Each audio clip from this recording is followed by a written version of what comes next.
देखिए, जन सुराज के सूत्रधार प्रशांत किशोर जी 2 दिनों से अनशन पर बैठे और प्रशांत किशोर जी या जन सुराज सबकी यही मांग है कि पूरी पारदर्शिता के साथ शिक्षा व्यवस्था बिहार में होनी चाहिए। बिहार की शिक्षा व्यवस्था बिल्कुल ध्वस्त हो गई है। यहाँ पारदर्शिता का कहीं कोई सवाल ही नहीं, माने कोई मानक ही नहीं।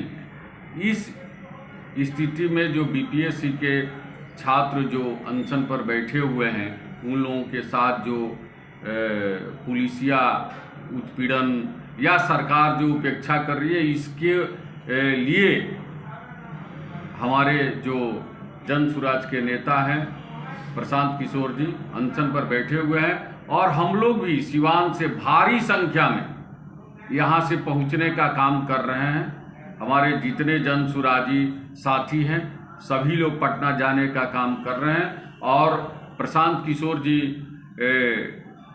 जो अनशन पर बैठे हैं उसको अमली जमा पहनाने में पूरे जन सुराजी साथी एकदम तत्परता और कर्मठता के साथ लगा हुआ है। और जन सुराज का सरकार से 5 बिंदु पर मांग है, 5 मांग है कि आप हमारी मांग को पूरा कीजिए।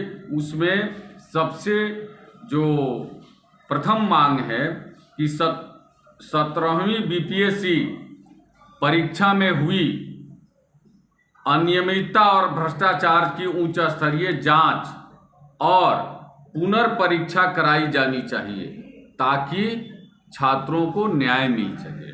हम लोगों की दूसरी मांग है कि 2015 में 7 निश्चय के तहत आप जो जितने विकास का काम देख रहे हैं 7 निश्चय का, ये किनका परिकल्पना था? प्रशांत किशोर जी का था। और उसमें उन्होंने एक और बात रखी थी कि 18 से लेकर 35 साल के बेरोजगार युवाओं को बेरोजगारी भत्ता दी जाए। आज तक किसी को नहीं मिल रहा है। जन सुराज ये सरकार से मांग कर रही है कि आपने 7 निश्चय किया तो 7 निश्चय में तो एक भी ये भी एक निश्चय था, इसका भी तो पालन होना चाहिए। ये हम लोगों की मांग है।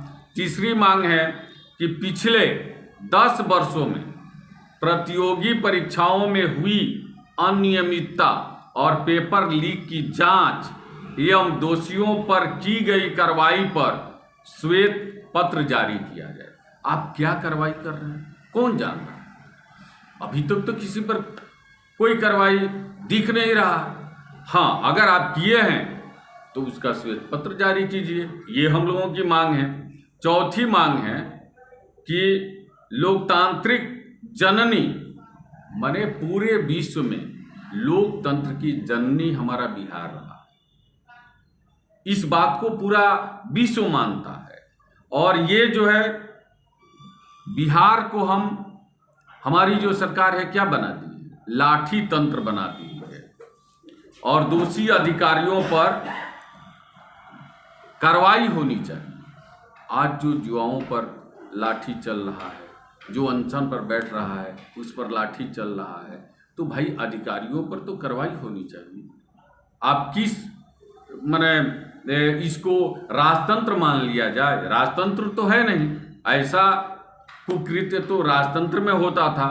5वां मांग ये है कि बिहार की सरकारी नौकरियों में बिहार के युवाओं को कम से कम 2/3 हिस्सेदारी सुनिश्चित करने के लिए डोमिसाइल नीति लागू की जाए ताकि बिहार के युवाओं को भला हो सके।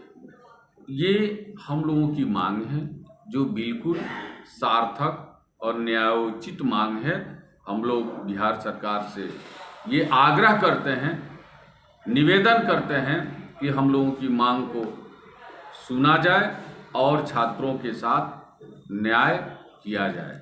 मेरा नाम कृष्ण कुमार सिंह हुआ, सिवान जिला के जन सुराज के प्रमुख प्रवक्ता हूँ। धन्यवाद।